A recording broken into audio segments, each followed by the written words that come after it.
Bon, il était temps que je tienne ma promesse. Voilà enfin la vidéo que beaucoup m'ont demandé. Comment je fais mes vidéos gacha? Déjà premièrement, j'utilise cette version. On peut bouger les parties du corps du personnage pour faire n'importe quel mouvement que l'on veut, alors que les autres applications non. Je fais des captures d'écran des mouvements et des expressions pour chacun de mes personnages sur un fond vert individuellement. C'est parfois difficile pour moi de vous donner un code pour le reproduire parce que je fais souvent le même mouvement sur le même truc. C'est l'étape qui me prend le plus de temps et de concentration, car je fais souvent des erreurs et ça se voit. J'ouvre une parenthèse pour vous dire que vous n'êtes pas obligé de faire 150 photos pour un mouvement comme moi, et c'est pas grave si c'est pas parfait. Pour le montage, j'utilise CapCut.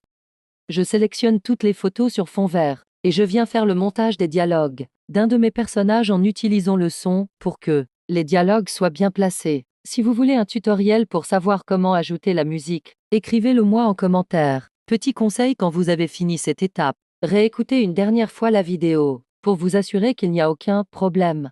Une fois que vous avez terminé cette étape, cliquez ici et faites la même chose avec les autres personnages.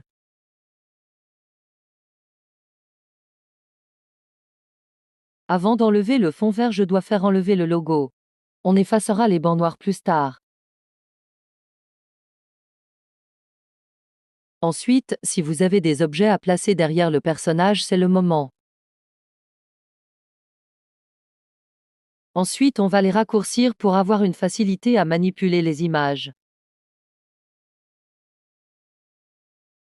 Maintenant, on va enlever le fond vert.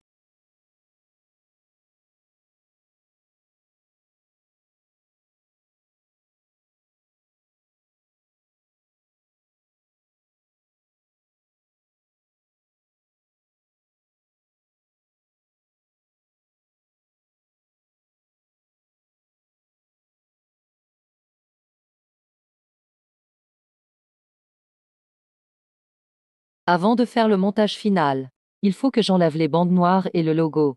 En utilisant l'application Appareil photo. Ensuite, je viens faire le montage final. Pour cette vidéo, je me suis inspiré d'un autre short que j'avais déjà fait. À chaque fois, j'essaye des nouvelles choses au montage, ce qui m'amène à des beaux résultats et des moins beaux aussi. Malheureusement, j'ai un problème de stockage donc.